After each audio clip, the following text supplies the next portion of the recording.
Shechem, the son of Hamor, set his eyes upon Dina. He skillfully laid a trap. He enticed her to leave the tent, and then he grabbed her, raped her, kidnapped her, and held her ransom.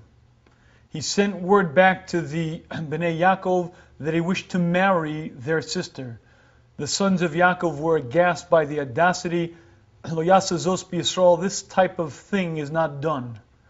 Reuven and Shimon laid a plan to kill out not just Shechem, but to kill out the city of Shechem that defiled Dina, and that's how the pasuk describes it. They killed the city that defiled their sister. The Sforno is bothered by the problem that it wasn't the city that defiled their sister, it was one man, Shechem. Why is it that the Torah says the city defiled their sister, and why is it that Reuven and Shimon felt fit to kill an entire city? The Sforno explains the only reason that Shechem was able to do what he did was because the city were accomplices, because they allowed such things to occur, because the social climate made it acceptable. Therefore, he as the king or as the prince was able to do what he did. Had they put their foot down, had they made it very clear that such things could not be done in their society, he never would have done it. Because they allowed it to happen, they're considered willing accomplices, they're considered participants, and that's the answer to the question. The problem is, it doesn't seem to answer the question. Granted, in some sense, they allowed it to happen, but why is it that the Torah says they defiled Dina? Why is it that Reuven and Shimon killed them?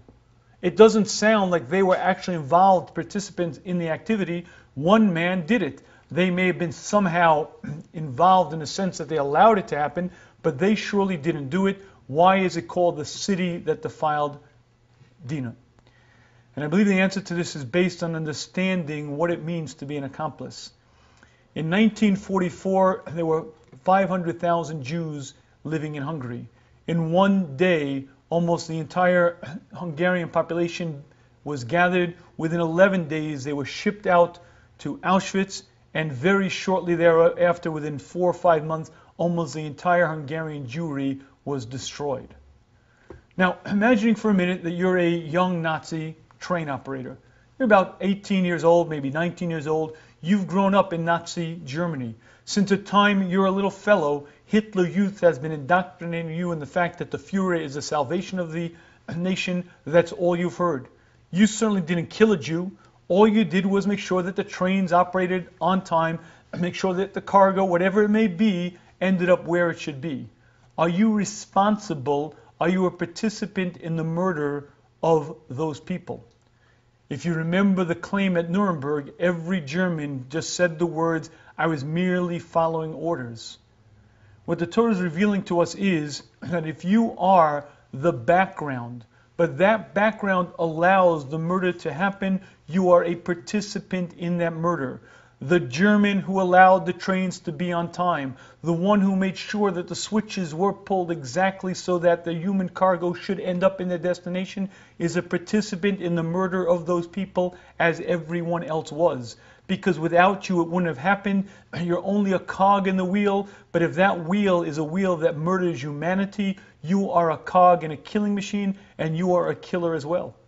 What the Sforno is telling us is, had the people of Shechem rebelled against such inhumanity, had they made it clear that such activities are not acceptable in our society, Shechem would never have done this. Therefore, because they sat back and allowed it to happen, they are considered participants. On some level, they are considered to be a part of what happens.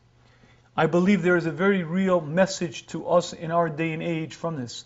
When we sit back and watch a world that accepts terrorists as just an expression of political activism, when we see an entire town rise up in a cry of tremendous celebration because one of theirs succeeded in killing a Jew, know and understand that everyone who raises his voice in a cry is not merely an innocent bystander. When CNN defends such actions, they're not just a cog in the wheel. They, as everyone else who allows for the murder of innocent men, women, and children, are a major participant.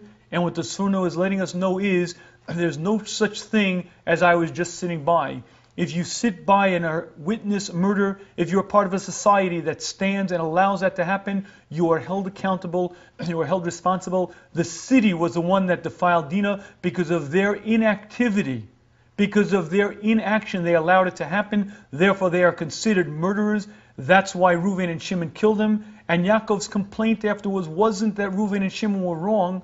It wasn't morally that you've done something wrong. It was foolish to do it. It was foolish because those people amongst whom I live are stronger than me. Not that you acted morally incorrect, politically it was unwise.